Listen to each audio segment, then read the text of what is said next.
Welcome to our channel Venus couple world. మేము సాధారణంగా ఉద్యోగంతో పాటు వ్యవసాయం కూడా చేస్తుంటాం.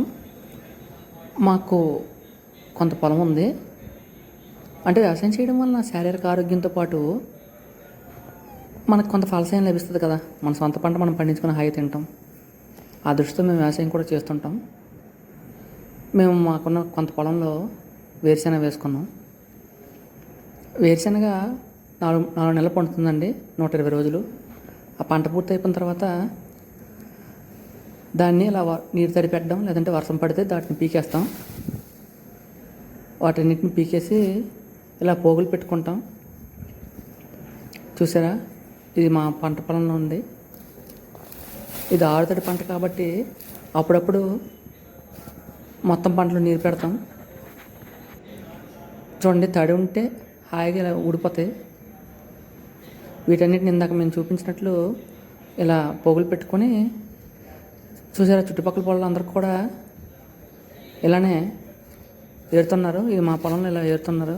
వీళ్ళు కూలి వాళ్ళు. అలాగే మా కుటుంబ సభ్యులు కూడా ఏరుతుంటారు. వాళ్ళు ఒక సంచితో కాయలు, ఒక సంచి ఫుల్గా కాయలు ఏరితే వాళ్ళకి 3 కుంచాలు, అంటే 3 తూములు కాయలు ఇస్తామన్నమాట. లేదంటే కూలి 3 లేదా 300 రూపాయలు ఇస్తాం. ఇలా అన్నీ ఏరిన తర్వాత ఇంటికి తీసుకొచ్చి ఇంటి దగ్గర ఆరబెట్టుకున్నాం.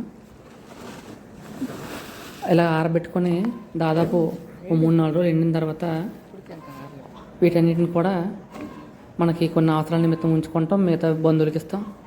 వేరుశెనగ అంటే ఎవరికైనా ఆసక్తి కదా తినడానికి, బంధువులకి ఇస్తాం. మిగిలినవి అమ్మేస్తాం అన్నమాట. అదే మేము ఆ పచ్చికాయలు కాబట్టి కొంచెం ఉడకపెట్టుకుని తింటాం. చాలా రుచిగా ఉంటాయి. సొంత పొలంలో పంట కదా, హాయిగా తింటాం. ఇలాంటి మరిన్ని వీడియోల కోసం మా ఛానల్ని సబ్స్క్రైబ్ చేసుకోండి. మరిన్ని అప్డేట్స్ కోసం ఫాలో అవుతూ ఉండండి.